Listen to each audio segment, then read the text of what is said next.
My group was artificial intelligence, and we had such a rich conversation. You can think about many negative things when you think about artificial intelligence, like they might kill you.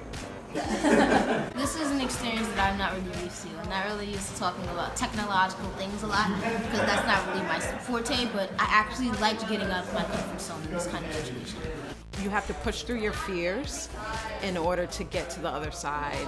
At the end of the day, it just comes down to how we integrate it and how can we keep this intelligence instead of losing it, instead of like handing in every single thing to AIs instead of doing it ourselves. I always forget, and I should remember, just how smart you are when you're young.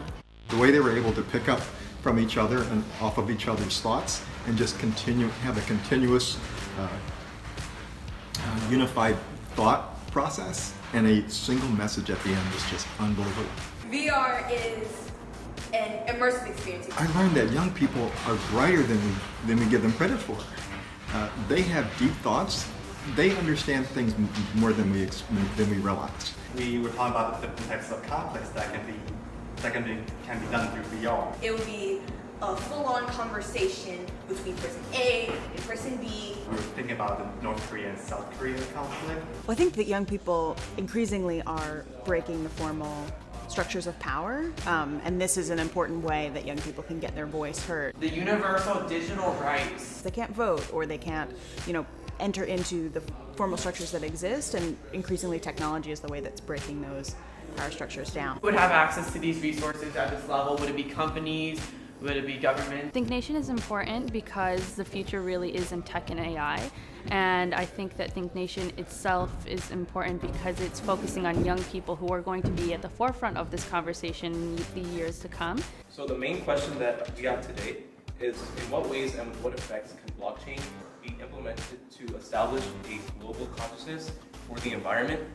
And they really do have the answers, and it's a matter of listening. We talked a lot about music and creativity and machines creating artworks and musical works and whether or not the value of those things were similar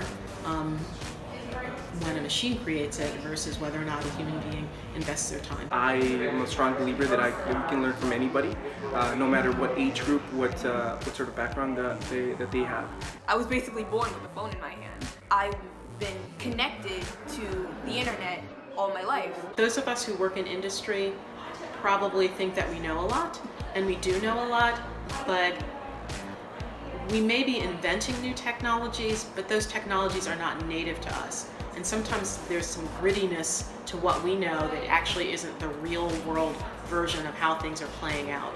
It was awesome really being able to interact with people and talk about issues that are so relevant in society today. I would recommend it to my family, to my friends, to strangers on the street. I feel like I learned a lot. I feel very inspired. I also feel a little bit humbled. I would recommend ThinkNation to anyone interested in technology, human experience, and everything else. Look at sort of the vanguard of any movement in history. Often there are very young people at the front of it, and I think that when you're young, you have the energy and the spirit to believe that you can make a change.